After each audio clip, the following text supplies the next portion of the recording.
Hi friends, എല്ലാവരും സുഖമായിരിക്കുന്നോ? സുഖമായി തന്നെ ഇരിക്കട്ടെ, അതാണ് എപ്പോഴും പ്രാർത്ഥന. അപ്പോൾ വെൽക്കം ടു മാജിക് റെസിപ്പീസ്. ഇന്ന് നമ്മൾ ഉണ്ടാക്കാൻ പോകുന്നത് ഒരു യഖ്നി പുലാവാണ്. യഖ്നി പുലാവ് മട്ടൻ്റെയാണ് കേട്ടോ ഉണ്ടാക്കുന്നത്. 1.5 കിലോ മട്ടൻ ഞാനിവിടെ വാങ്ങിയിട്ടുണ്ട്. നമ്മൾ ബിരിയാണി പീസ് അളവിൽ തന്നെയാണ് കട്ട് ചെയ്ത് വാങ്ങിയിരിക്കുന്നത്. ഇതിൻ്റെ നെയ്യൊക്കെ ചെത്തി നന്നായി ഒന്ന് കഴുകിയെടുക്കാം, ഉപ്പും വിനാഗിരിയും ചേർത്ത്.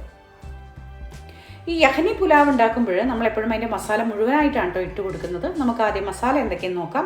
ബേ ലീഫ് എടുത്തിട്ടുണ്ട് 4 എണ്ണം, ഒരു വലിയ സവാള, ഇഞ്ചി, വെളുത്തുള്ളി, പെരുംജീരകം 1 ടീസ്പൂൺ അളവിൽ, കുരുമുളക് 1 ടേബിൾ സ്പൂൺ അളവിൽ, ചെറിയ ഏലക്ക 4 എണ്ണം, നല്ല ജീരകം 1 ടീസ്പൂൺ അളവ്, തക്കോലം എടുത്തിട്ടുണ്ട്, വലിയ ഏലക്ക 3 എണ്ണം, പട്ട 2 വലിയ കഷ്ണം. ഇതൊക്കെയാണ് നമുക്ക് വേണ്ടുന്ന മസാലക്കൂട്ടുകൾ. ഇത് മുഴുവനോടെ ഇട്ടിട്ടാണ് നമ്മൾ മട്ടൻ വേവിക്കുന്നത്. ആദ്യം തന്നെ നമുക്ക് വൃത്തിയായി കഴുകിയെടുത്ത മട്ടൻ കുക്കറിൽ ഇട്ട് കൊടുക്കാം. മട്ടൻ അത്യാവശ്യം നല്ല വേവുള്ളത് കൊണ്ട് കുക്കറിൽ തന്നെ വേവിക്കാൻ ശ്രമിക്കണം. ഉപ്പ് പാകത്തിന് ചേർത്ത് കൊടുക്കാം. അതിനുശേഷം നമ്മളിവിടെ എടുത്ത് വച്ചിരിക്കുന്ന മുഴുവൻ മസാലകളെല്ലാം തന്നെ ഒന്നൊന്നായിട്ട് ഇട്ട് കൊടുക്കാം. പട്ട, ഏലക്ക, കുരുമുളക്, ജീരകം, പെരുംജീരകം എടുത്തിട്ടുണ്ട്, നല്ല ജീരകം എടുത്തിട്ടുണ്ട്, രണ്ടും ഇട്ട് കൊടുക്കാം. തക്കോലം ഉണ്ട്, ഏലക്കായ വലിയ ഏലക്ക ഉണ്ടല്ലേ, അതുണ്ട്, നമുക്ക് സൂപ്പർ മാർക്കറ്റിൽ വാങ്ങിക്കാൻ കിട്ടും. പിന്നെ ഇഞ്ചി വലിയൊരു കഷ്ണം എടുത്തിട്ടുണ്ട്, വെളുത്തുള്ളി 1 ഉണ്ട മുഴുവനും എടുത്തിട്ടുണ്ട് കേട്ടോ, തൊലിയോട് കൂടി. സവാള ഇതുപോലെ കട്ട് ചെയ്തിട്ട് കൊടുക്കാം. ഇതിലേക്ക് 1.5 കപ്പ് അളവിൽ വെള്ളം ഒഴിച്ചു കൊടുക്കണം. പച്ചവെള്ളം ഒഴിച്ചു കൊടുത്താൽ മതി.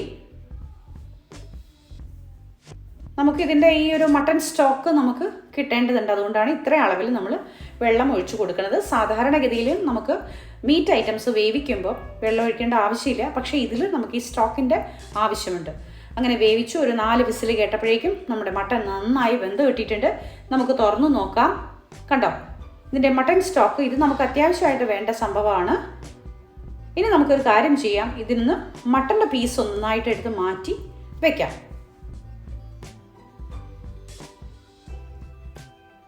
ഇതുപോലെ ഒരു സ്റ്റെയിനർ പാത്രം എടുക്കുകയാണെങ്കിൽ നമുക്കതിലേക്ക് ഒന്നൊന്നായിട്ട് മട്ടൻ്റെ പീസ് മാറ്റി വെച്ച് ഡ്രൈ ആക്കി എടുക്കാം. ഇത് ഡ്രൈ ആയി തന്നെ നമുക്ക് കിട്ടണം കേട്ടോ. പിന്നെ ഇനി നമുക്ക് സ്റ്റോക്കിലാണ് ബാക്കിയുള്ള മസാലക്കൂട്ടുകളും റൈസൊക്കെ വേവിച്ചെടുക്കുന്നത്. അതുകൊണ്ട് നമുക്ക് മട്ടൻ്റെ പീസുകളെല്ലാം മാറ്റി ഡ്രൈ ആക്കി വെക്കാം. അത്യാവശ്യം നന്നായിട്ട് വെന്തിട്ടുണ്ട്. ഒരു 4-5 വിസിൽ മതിയാകും മട്ടൻ വേവിക്കാനായിട്ട്. ബീഫിൻ്റെ അത്രയും വേവ് വരുന്നില്ലല്ലോ. പിന്നെ എപ്പോഴും നമ്മൾ മീറ്റൊക്കെ വേവിക്കുന്ന സമയത്ത് ഫസ്റ്റ് വിസിൽ നല്ല ഫ്ലെയിമിൽ കേട്ട് കഴിഞ്ഞാൽ ഉടനെ ഒന്ന് തീ കുറച്ച് വെച്ചിട്ട് ബാക്കിയുള്ള വിസിൽ കേൾക്കുകയാണെങ്കിൽ അതിൻ്റെ പാകത്തിന് വെന്ത് കിട്ടും. ഇനി നമുക്കൊരു കാര്യം ചെയ്യാം. നമ്മൾ ഈ എടുത്ത് വെച്ചിരിക്കുന്ന ഈ സ്റ്റോക്ക് ഒന്ന് ഇതുപോലെ ചതച്ച് അതിലിട്ടിരിക്കുന്ന ഇൻഗ്രീഡിയൻസിൻ്റെ അംശമൊക്കെ ഒന്ന് അതിലേക്ക് നന്നായി പിടിക്കട്ടെ. അതിനുശേഷം ഒരു സ്റ്റെയിനർ വെച്ചിട്ട് നമുക്കൊന്ന് അരിച്ചെടുക്കാം. കണ്ടോ, ഇതുപോലെ ഒരു സ്റ്റെയിനർ എടുക്കുക, അതിൽ അരിച്ചെടുക്കുക. അപ്പോൾ നമ്മൾ ഇട്ട് കൊടുത്തിരിക്കുന്ന മസാലയുടെ കൂട്ടൊക്കെ സത്തൊക്കെ അതിൽ ഇറങ്ങിയിട്ടുണ്ട്. ഇനി നന്നായിട്ടൊന്ന് ജസ്റ്റ് ഒന്ന് പിഴിഞ്ഞ് എടുക്കാം.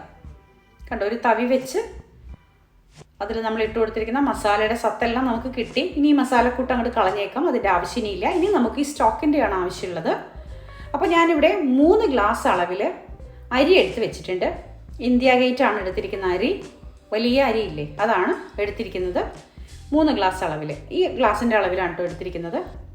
ബാക്കിയുള്ള ഇൻഗ്രീഡിയൻസ് ഒക്കെയാണ്. കശുവണ്ടിയും കിസ്മിസും എടുത്തിട്ടുണ്ട്, 2 ടേബിൾ സ്പൂൺ അളവിൽ തൈര്, പച്ചമുളക്, ഇഞ്ചി, വെളുത്തുള്ളി ചെറിയ കഷ്ണമാണ്.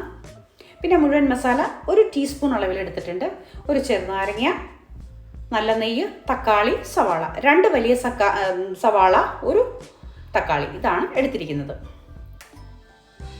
ഇനി നമുക്ക് വലിയൊരു പാത്രം എടുത്തിട്ട് ഇതിൽ തന്നെയാണ് നമ്മൾ ദമ്മിലിടുന്നത്. അപ്പോൾ അതുകൊണ്ട് തന്നെ ഈ വലിയ പാത്രത്തിൽ നമുക്ക് ഇതിൻ്റെ മസാലക്കൂട്ടുകളെല്ലാം ചേർക്കാം. ആ പാത്രം നമുക്ക് അടുപ്പത്ത് വെച്ച് ചൂടാക്കാം. അപ്പോഴേക്ക് നമുക്കൊരു കാര്യം ചെയ്യാം. ഇഞ്ചിയും വെളുത്തുള്ളിയും പിന്നെ നമ്മളിവിടെ മുഴുവൻ മസാല എടുത്ത് വെച്ചിട്ടുണ്ടല്ലോ, അതെല്ലാം കൂടി ചേർത്തൊന്ന് അരച്ചെടുക്കാം. കേട്ടോ, ഇതുപോലെ അരച്ചെടുത്ത ശേഷം നമുക്കിതിലേക്ക് നമ്മൾ എടുത്ത് വെച്ചിരിക്കുന്ന തൈരിട്ട് കൊടുത്ത് ഒന്നുകൂടെ നല്ലപോലെ പേസ്റ്റാക്കി മാറ്റി വയ്ക്കാം. അപ്പോഴേക്കും നമ്മുടെ പാത്രം നല്ലപോലെ ചൂടായി വന്നിട്ടുണ്ട്. ഇനി ഇതിലേക്ക് 2 ടേബിൾ സ്പൂൺ അളവിൽ നല്ല നെയ്യ് ഇട്ട് കൊടുക്കാം. RKG ആണ് ഞാനിവിടെ എടുത്തിരിക്കുന്നത്. നെയ്യ് ഏത് വേണമെങ്കിലും ഉപയോഗിക്കാം, അമൂലോ ഏതാണെന്ന് വെച്ചാൽ നമ്മുടെ ബ്രാൻഡ് അനുസരിച്ച് ഉപയോഗിക്കാം കേട്ടോ. വെളിച്ചെണ്ണയോ അല്ലെങ്കിൽ സൺഫ്ലവർ ഓയിലോ ഒന്നും ഉപയോഗിക്കരുത്, നെയ്യിൽ തന്നെ ഉണ്ടാക്കാൻ ശ്രമിക്കുക. നെയ്യ് നല്ലപോലെ ഉരുകി വരട്ടെ. അതിനുശേഷം നമ്മളിവിടെ കട്ട് ചെയ്ത് വെച്ചിരിക്കുന്ന സവാള, 2 വലിയ സവാള എടുത്തിരിക്കുന്നത്, അത് ഇട്ട് കൊടുക്കാം. 2 വലിയ സവാള എടുത്തിരിക്കുന്നത് എന്താ വെച്ചാൽ നമുക്ക് ബിസ്തയുടെ ആവശ്യവും കൂടി ഉണ്ട്. അപ്പോൾ ഇതിൽ ഒരുമിച്ച് തന്നെയാണ് നമ്മളിത് വറുത്തെടുക്കുന്നത്. നല്ലപോലെ വറുത്ത ശേഷം ബിസ്തയ്ക്കുള്ള സവാള നമുക്ക് ഇതിൽ നിന്ന് തന്നെ മാറ്റാം. നല്ലപോലെ മുരിഞ്ഞു വരട്ടെ കേട്ടോ. നല്ല നെയ്യിൽ തന്നെ നന്നായി മുരിച്ചെടുക്കുമ്പോൾ നല്ലൊരു സ്വാദാണ്. പിസ്തയ്ക്കും കൂടി ഉള്ളത് ഇതിൽ നമ്മൾ മുരിച്ചെടുക്കുമ്പോൾ കുറച്ച് ഇപ്പോൾ ഏകദേശമൊക്കെ നല്ല പോലെ ഒന്ന് മുരിഞ്ഞ് കിട്ടിയിട്ടുണ്ട്. ഇനി നമുക്ക് ഇതിലേക്ക് കുറച്ച് ഉപ്പിട്ട് കൊടുക്കാം കേട്ടോ. ഇതുപോലെ മുരിഞ്ഞ് കിട്ടുന്ന ഈ അവസ്ഥയിലാണ് നമ്മൾ ഉപ്പിട്ട് കൊടുക്കേണ്ടത്. നേരത്തെ ഉപ്പിട്ട് കൊടുത്തിട്ടുണ്ടെങ്കിൽ കുഴഞ്ഞു പോകും. കാരണം ഇതൊരു ക്രിസ്പി ആയിട്ട് കിട്ടാനായിട്ട് ഇങ്ങനെ ഇത്രയും മുരിഞ്ഞ് വരുന്ന അവസ്ഥയിൽ മാത്രം ഉപ്പിട്ട് കൊടുത്താൽ നല്ല ക്രിസ്പി ആയിട്ട് കിട്ടും. ഇനി ഇതിൽ നിന്നൊരു പകുതിയിൽ കൂടുതൽ പോർഷൻ നമുക്ക് പിസ്തയ്ക്ക് വേണ്ടിയിട്ട് മാറ്റാം. നല്ല പോലെ അതിൻ്റെ നെയ്യൊക്കെ ജസ്റ്റ് ഇങ്ങനെ പിഴിഞ്ഞെടുത്തിട്ട് സവാള നമുക്ക് മാറ്റി വയ്ക്കാം. പിസ്തയ്ക്കുള്ള സവാളയാണ്. നമുക്ക് ബിരിയാണി ഉണ്ടാക്കാനായിട്ട് വളരെ കുറവ് മതി സവാള. പിസ്തയ്ക്കും കൂടി വേണ്ടിയിട്ടുള്ളത് കൊണ്ടാണ് നമ്മൾ 2 എണ്ണം വലുതെടുത്തത്. ഇപ്പോൾ ഏകദേശം നമ്മൾ പിസ്തയ്ക്കുള്ള സവാളയൊക്കെ എടുത്ത് മാറ്റി. ഇനി നമുക്ക് ബിരിയാണി തയ്യാറാക്കാം. ബിരിയാണി എന്ന് പറയില്ല, പുലാവാണ് ഇത് ഉണ്ടാക്കുന്നത്. പുലാവ് എന്നാണ് ഇതിന് പറയുന്നത്. യഖ്നി പുലാവ്, അതാണ് ഇതിൻ്റെ യഥാർത്ഥ പേര്. ഇനി നമുക്കൊരു കാര്യം ചെയ്യാം. നമ്മളിവിടെ ഡ്രൈ ആക്കി വെച്ചിരിക്കുന്ന മട്ടൺ ഉണ്ടല്ലോ, അതൊന്ന് ഇട്ട് കൊടുക്കാം. 1-2 മിനിറ്റ് നല്ല പോലെ ഈ നെയ്യിൽ കിടന്നിട്ട് ഈ മട്ടൺ ഒന്ന് ഫ്രൈ ആയി വരട്ടെ. ഡീപ്പ് ഫ്രൈ അല്ല, എന്നാലും ഒന്ന് മുരിഞ്ഞ് വരട്ടെ. ഇനി നമുക്കിതിലേക്ക് പച്ചമുളക് ഇട്ട് കൊടുക്കാം. ഒരു 6-8 പച്ചമുളക് നമ്മളിവിടെ എടുത്ത് വെച്ചിട്ടുണ്ട്. കശുവണ്ടി മുന്തിരി ഇട്ട് കൊടുക്കാം. സാധാരണ ബിരിയാണി ഉണ്ടാക്കുമ്പോൾ നമ്മളിതൊക്കെ വറുത്തായിടുന്നത്. കശുവണ്ടി മുന്തിരി ഡയറക്റ്റ് തന്നെ ഇതിലേക്ക് ഇട്ട് കൊടുത്തു. തക്കാളി ഇട്ട് കൊടുത്തു. ഇതെല്ലാം കൂടി ചേർത്ത് നല്ലപോലെ മിക്സ് ചെയ്യാം.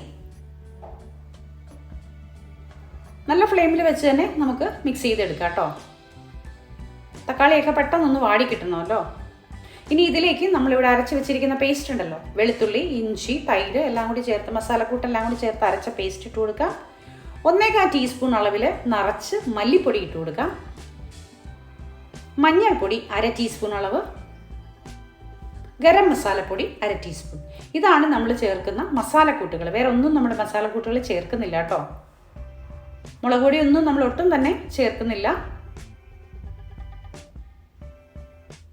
ഇതെല്ലാം കൂടി ചേർത്ത് നല്ല പോലെ ഒന്ന് മിക്സ് ചെയ്തെടുക്കാം. ഈ മസാലക്കൂട്ടുകളുടെയൊക്കെ ഒരു കുത്തുമണം മാറുന്നത് വരെ നന്നായി ഒന്ന് മിക്സ് ചെയ്തെടുക്കാം. അതിനുശേഷം നമുക്ക് അരിയെടുത്ത ഗ്ലാസിൻ്റെ അളവിൽ 6 ഗ്ലാസ് അളവ് വെള്ളം വെക്കണം. നമ്മളിവിടെ മട്ടൺ സ്റ്റോക്ക് എടുത്ത് വെച്ചിട്ടുണ്ട്. അതിൻ്റെ അളവ് ആദ്യം നോക്കാം.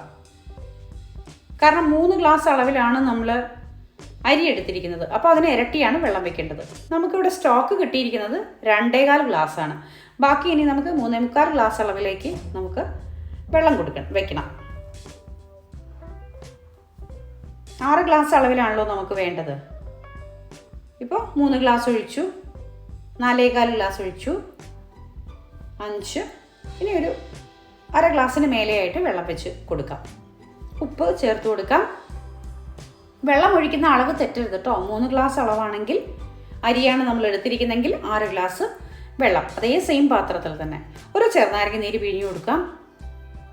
എല്ലാം കൂടി ചേർത്ത് നല്ലപോലെ മിക്സ് ചെയ്യും.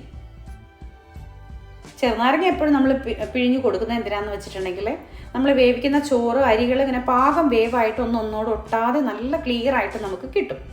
അടച്ചു വെച്ച് നമുക്ക് നല്ലപോലെ തിളപ്പിക്കാം. അപ്പോഴേക്കും നമുക്കൊരു കാര്യം ചെയ്യാം. നമ്മളിവിടെ എടുത്ത് വെച്ചിരിക്കുന്ന അരി ഒന്ന് കഴുകി വെക്കാം. ഒന്ന് കുതിർന്ന് വരട്ടെ. വെള്ളം തിളയ്ക്കുന്ന സമയം കൊണ്ട് അരി ഒന്ന് കുതിർന്ന് വരേണ്ടതുണ്ട്. അരി കഴുകി വെച്ചു. അപ്പോഴേക്കും നമ്മുടെ വെള്ളം ഒന്ന് തിളച്ച് വന്നു. അതായത് നമ്മൾ ഈ പുലാവ് ഉണ്ടാക്കാൻ വേണ്ടി എടുത്ത് വെച്ചിരിക്കുന്ന മസാലക്കൂട്ടിൻ്റെ വെള്ളം നല്ലപോലെ തിളച്ച് വന്നു. വെള്ളം തിളച്ച ശേഷം നമ്മളിവിടെ കഴുകി അരിപ്പപാത്രത്തിലെടുത്ത് വെച്ചിരിക്കുന്ന ഈ റൈസ് ഇട്ട് കൊടുക്കാം. ബിരിയാണി അരി നമുക്കതിലേക്ക് ചേർത്ത് കൊടുക്കാം. എല്ലാം കൂടി നല്ല പോലെ മിക്സ് ചെയ്ത് ചേർക്കാം. നല്ല ഫ്ലെയിമിൽ വെച്ച് തന്നെ നമുക്ക് അടച്ച് വെച്ച് തിളപ്പിക്കാം. ഒരു 5 മിനിറ്റോളം നല്ലപോലെ തിളച്ച് വരട്ടെ. അതിനുശേഷം നമുക്കൊന്ന് തുറന്ന് നോക്കാം. ചെറുതായി വെള്ളം വറ്റി വരുന്നുണ്ട് കേട്ടോ. ഈ ഒരു അളവിൽ വെള്ളം വറ്റി വരുമ്പോഴേക്കും നമുക്ക് ഫ്ലെയിം കുറച്ച് കൊടുക്കാം. എല്ലാം കൂടി ഒന്നുകൂടെ ചേർത്ത് ഉടഞ്ഞു പോവാതെ പതുക്കെ ഒന്ന് ഇങ്ങനെ മിക്സ് ചെയ്ത് ചേർത്ത് കൊടുക്കുക. ഈ ഒരു വെള്ളത്തിൻ്റെ അളവിൽ നമുക്കിത് ദമ്മിലിടാം. നമുക്ക് അടുപ്പ് ഓഫ് ചെയ്തേക്കാം. നന്നായി വെള്ളം വറ്റരുത്, പകുതി വേവിലാണിത് നിൽക്കുന്നത്. നമുക്ക് ഈ പുലാവ് ഉണ്ടാക്കുമ്പോൾ എപ്പോഴും ഇങ്ങനെയാണ് ചെയ്യുന്നത്. പകുതി വേവിൽ നമുക്ക് ദമ്മിലിടണം. നല്ല ടൈറ്റായിട്ട് അലുമിനിയം ഫോയിൽ വെച്ചിട്ട് നമുക്ക് ദമ്മിലിടാം. അതിനുശേഷം ഒരു ദോശ തവയോ മറ്റോ വെച്ചിട്ട് ഒരു വെയിറ്റുള്ള ദോശ തവ എടുക്കുക. അതിലേക്ക് കുറച്ച് വെള്ളം ഒഴിച്ച് നന്നായി തിളപ്പിക്കുക. അതിനുശേഷം നമ്മളിവിടെ ബിരിയാണി ഉണ്ടാക്കിയിരിക്കുന്ന ഈ ഒരു പാത്രം ഇതിൻ്റെ മേലേക്ക് വെച്ച് ദമ്മിലിടാം. സാധാരണ കൽക്കരിയൊക്കെ വെച്ചിട്ട് ദമ്മിലിടാൻ പറ്റാത്ത അവസ്ഥയിലാണ് നമ്മളിങ്ങനെ ചെയ്യുന്നത്. ഒരു 15 മിനിറ്റിന് ശേഷം നമുക്ക് തുറന്നു നോക്കാം. ദം പൊട്ടിക്കാം. കണ്ടോ, നല്ല ആവിയൊക്കെ വന്ന് നല്ല സൂപ്പറായിട്ടുണ്ട് നമ്മുടെ യഖ്നി പുലാവ്. വളരെ ടേസ്റ്റി ആയിട്ടോ. അധികം ഇങ്ങനെ മസാല കുത്തുകളോ അല്ലെങ്കിൽ നെയ്യിൻ്റെ സ്മെല്ലോ സ്വാദോ ഒന്നും ഇല്ലാതെ വളരെ ലൈറ്റായിട്ട് നമ്മളിതൊരു ബിരിയാണി കഴിച്ച ഹെവിനെസ് ഒന്നും തോന്നാതെ കഴിക്കാൻ പറ്റുന്ന ഒരു പുലാവാണ് യഖ്നി പുലാവ്. അപ്പോൾ എല്ലാവരും ഉണ്ടാക്കി നോക്കണം. നമുക്കിതൊക്കെ ഒന്ന് മിക്സ് ചെയ്ത് നോക്കാം. നല്ല പാകത്തിന് കിട്ടിയിട്ടുണ്ട്. നമ്മൾ നേരത്തെ വെള്ളത്തിൻ്റെ അംശത്തിനോട് കൂടി തന്നെയാണ് നമ്മൾ ദമ്മിലിട്ടത്. അതൊക്കെ ഇപ്പോൾ ശരിക്ക് വറ്റി റൈസൊക്കെ ഒന്നിനോട് തൊടാതെ ആയിട്ട് നമുക്ക് കിട്ടുന്നുണ്ട്. അതുപോലെ തന്നെ നമ്മുടെ മട്ടനും നല്ല പാകത്തിന് വേവായിട്ടുണ്ട്. കണ്ടോ, നല്ല അസാധ്യ രുചിയാട്ടോ യഖ്നി പുലാവിന്. ഡയറ്റൊക്കെ നോക്കുന്നവർക്ക് കഴിക്കാൻ പറ്റുന്ന ഒരു പുലാവാണിത്. കാരണം ഇതിൽ ഒരുപാടൊന്നും നെയ്യും കാര്യങ്ങളൊന്നും അധികം ചേരുന്നില്ല. സാധാരണ ബിരിയാണിയുടെ ഹെവിനെസ് ഒന്നും ഇതിലില്ല. അതുകൊണ്ട് തന്നെ അപ്പോൾ ഇതെല്ലാവർക്കും ഇഷ്ടപ്പെട്ട് കാണുമല്ലോ. ഇഷ്ടപ്പെട്ടാൽ ലൈക്കും ഷെയറും കമൻറ്റും സബ്സ്ക്രൈബും ചെയ്യണം കേട്ടോ. അപ്പോൾ എല്ലാവർക്കും ഒരുപാട് സ്നേഹത്തോടെ താങ്ക് യു വെരി മച്ച്. ഇത് തീർച്ചയായിട്ടും ഉണ്ടാക്കി നോക്കി ഫീഡ്ബാക്ക് അറിയിക്കണം. Thank you.